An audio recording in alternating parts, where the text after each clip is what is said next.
Morphin time! Yeah! When the Power Rangers series started, all the Rangers were human, but over the years this has changed. Now, there are many different Power Rangers, and some are even further away from our human normality.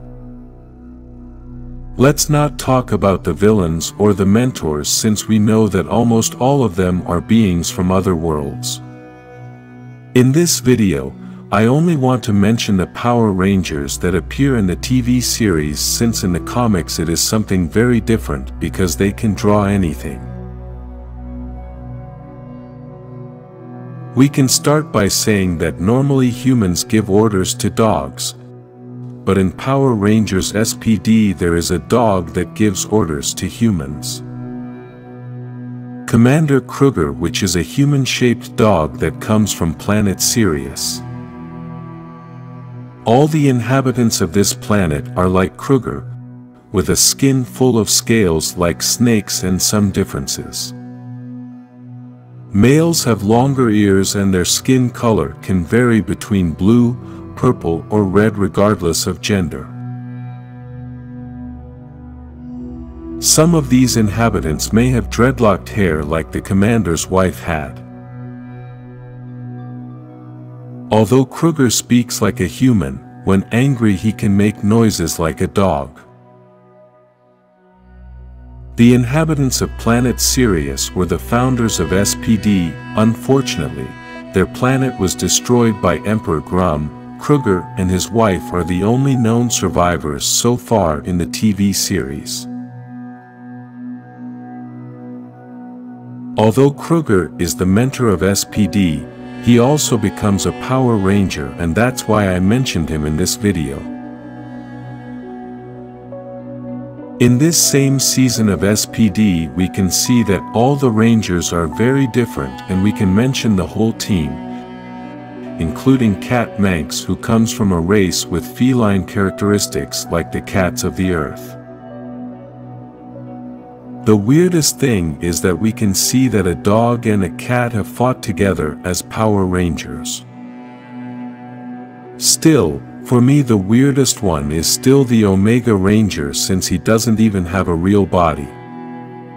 The Omega Ranger comes from the future, and due to time travel, his body became a floating sphere of light.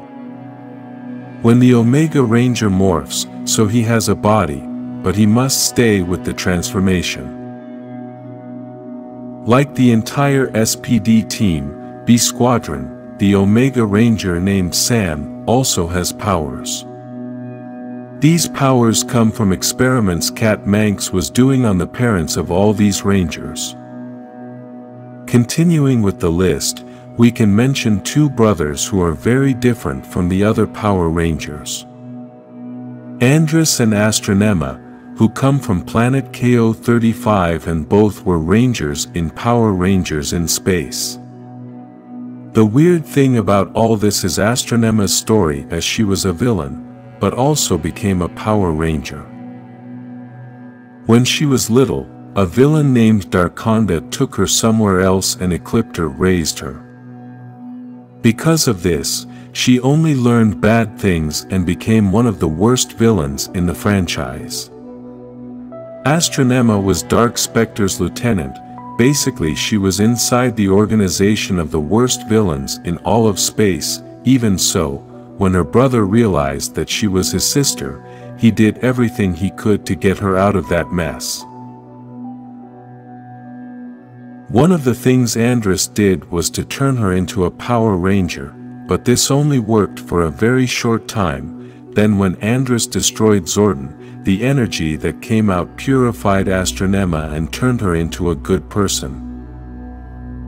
Sometime later she was able to become the Pink Ranger in Power Rangers Lost Galaxy, and with this she fulfilled her dream of being a Power Ranger.